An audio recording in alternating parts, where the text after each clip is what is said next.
Auzubillahi minasyaitonir rajim. Bismillahirrahmanirrahim. Assalamualaikum warahmatullahi wabarakatuh. Syukur alhamdulillah, kita masih diberikan kesempatan untuk berjumpa di channel kesayangan kita yakni TIAMYM28. Sholawat dan salam kita curahkan kepada junjungan kita Nabi besar Muhammad Shallallahu Alaihi Wasallam, beserta keluarga, sahabat, dan umatnya hingga akhir zaman. Tidak lupa juga kami selalu mendoakan agar kita semua selalu dilimpahkan nikmat iman, Islam, kesehatan dan rezeki oleh Allah Subhanahu wa Ta'ala. Amin ya Rabbal Alamin. Sahabat TIAMYM28 yang dimuliakan Allah Subhanahu wa Ta'ala, pada kesempatan kali ini kami ingin menyampaikan pembahasan yang bertemakan Hakim bin Hizam, manusia satu-satunya yang lahir di dalam Ka'bah, yang telah kami himpun dari beberapa sumber. Hakim bin Hizam adalah putra dari Hizam bin Khuwailid bin Asad dan Fahitah binti Suhair bin Harits bin Asad. Hakim bin Hizam dikenal sebagai sahabat sekaligus keponakan Nabi Muhammad Shallallahu Alaihi Wasallam. Ia berasal dari keluarga kaya raya, namun semasa hidupnya dikenal sebagai orang yang rendah hati dan dermawan. Hakim bin Hizam, kisah sahabat Nabi yang satu ini menunjukkan bahwa dia adalah satu-satunya manusia yang lahir di Ka'bah. Suatu ketika, ibu Hakim memasuki Ka'bah bersama wanita lain untuk melihat isinya. Pada hari itu, Ka'bah dibuka untuk umum karena penduduk Makkah sedang merayakan salah satu hari besar. Tiba-tiba, ibu Hakim merasa bayinya menekan keras perutnya, dirinya masih di dalam Ka'bah dan dia tidak bisa meninggalkannya. Lalu beberapa orang mengambil kulit kering dan bayi lahir di atasnya. Nama bayi itu adalah Hakim bin Hizam bin Khuwailid. Masih keponakan dari istri Rasulullah Shallallahu Alaihi Wasallam, Khadijah binti Khuwailid radhiyallahu anhu. Hakim bin Hizam dibesarkan di lingkungan keluarga yang terhormat, dihormati dan kaya. Sementara itu, ia memiliki kepribadian yang mulia dan istimewa. Oleh karena itu, tidak mengherankan jika orang menghormati dan mengambil posisi Rafpet. Untuk melaksanakan tugas ini, Hakim bin Hizam mewariskan harta pribadinya untuk membantu setiap jamaah haji yang tidak memiliki bekal yang cukup untuk waktu haji. Di sisi lain, Hakim menjalin persahabatan yang sangat dekat dengan Rasulullah, sebelum menjadi seorang nabi. Meskipun Hakim itu 5 tahun lebih tua dari Rasulullah, tetapi Hakim sangat hangat dan dia merasa sangat senang berteman dengannya. Sementara Rasulullah menanggapi persahabatan ini dengan jenis dan kedekatan yang sama. Kemudian, hubungan keluarga semakin mempererat persahabatan mereka karena pada periode berikutnya Rasulullah menikah dengan bibinya, Khadijah binti Khuwailid radhiyallahu anhu.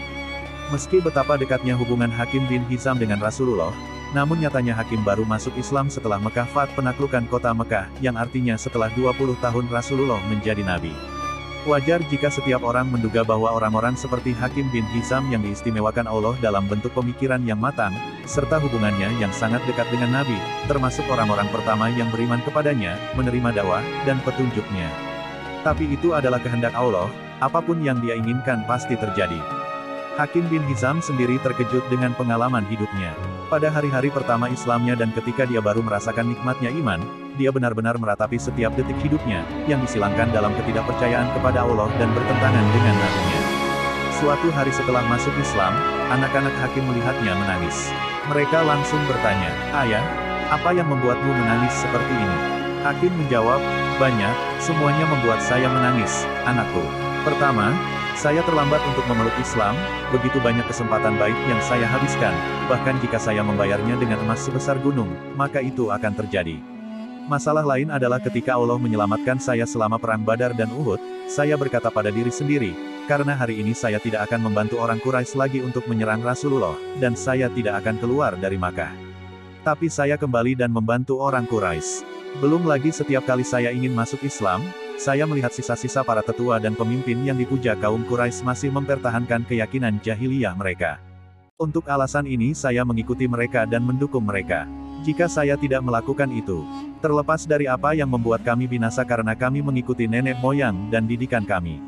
Bagaimana mungkin aku tidak menangis karenanya, anakku?" Pada malam penaklukan Makkah, Rasulullah Shallallahu Alaihi Wasallam berpesan kepada para sahabatnya, "Sesungguhnya di Mekah ada 4 orang, menurut saya dia tidak pantas untuk tetap menjadi musyrik dan lebih cepat masuk Islam." Seorang teman bertanya kepada Rasulullah, "Siapakah mereka, ya Rasulullah?" Rasulullah menjawab, "Attab bin Usaid, Jubair bin Mut'im, Hakim bin Hizam, dan Suhail bin Amru." Dengan izin Allah Subhanahu wa Ta'ala, semua yang dibicarakan Rasulullah kemudian masuk Islam. Subhanallah. Demikianlah kisah manusia satu-satunya yang lahir di dalam Ka'bah, di mana terdapat hikmah kebaikan yang dapat diambil untuk meningkatkan kualitas iman dan takwa kita kepada Allah Subhanahu wa Ta'ala. Wallahu alam. Kami harap informasi yang kami sampaikan dapat bermanfaat untuk para sahabat TIAMYM 28 yang dimuliakan Allah. Apabila ada kesalahan dalam penyampaian kami, mohon maaf atas kehilafan kami serta mohon koreksinya di kolom komentar. Terima kasih. Wassalamualaikum warahmatullahi wabarakatuh.